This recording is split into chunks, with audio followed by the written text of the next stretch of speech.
शहादा शहरात state bank जवळ मालवाहू ट्रक खड्ड्यात कोसळला, मोठी दुर्घटना टळली। शहादा शहरातील दोंडाईच्या रोडवरील स्टेट बँक ऑफ इंडिया शाखेजवळ बुधवारी सकाळी 10 वाजता एक मालवाहतूक ट्रक रस्त्यावरील मोठ्या खड्ड्यात कोसळल्याने काही वेळासाठी परिसरातील वाहतुकीला अडथळा निर्माण झाला। सुदैवाने या अपघातात कोणतीही जीवितहानी झाली नाही। ट्रकमध्ये मोठ्या प्रमाणावर भरलेला होता। खराब रस्त्यांमुळे आणि खड्ड्याच्या वाढत्या समस्येमुळे हा अपघात घडल्याची प्राथमिक माहिती मिळत आहे। ट्रक अडकताच परिसरात वाहतूक ठप्प झाली होती। नागरिक व वाहन चालकांना मोठ्या त्रासाला सामोरे जावे लागले। घटनेची माहिती मिळताच ट्रॅफिक हवालदार आणि शहादा पोलीस ठाण्याचे कर्मचारी घटनास्थळी दाखल झाले।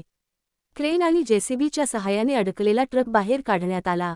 प्रशासनाच्या तत्परतेमुळे काही तासात वाहतूक पूर्ववत करण्यात आली।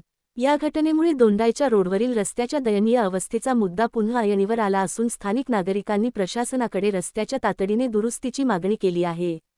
ई-मराठी news network, Mayur Patil. E Marathi news हे चॅनल सत्य आणि प्रामाणिकतेवर आधारित सामाजिक, शैक्षणिक, आरोग्य, आध्यात्मिक, राजकारण व प्रवास विषयांवरील माहिती सादर करून सकारात्मक बदल घडवण्यास कटिबद्ध आहे। पुढील लिंकवर क्लिक करून आजच चॅनलला सबस्क्राईब करा।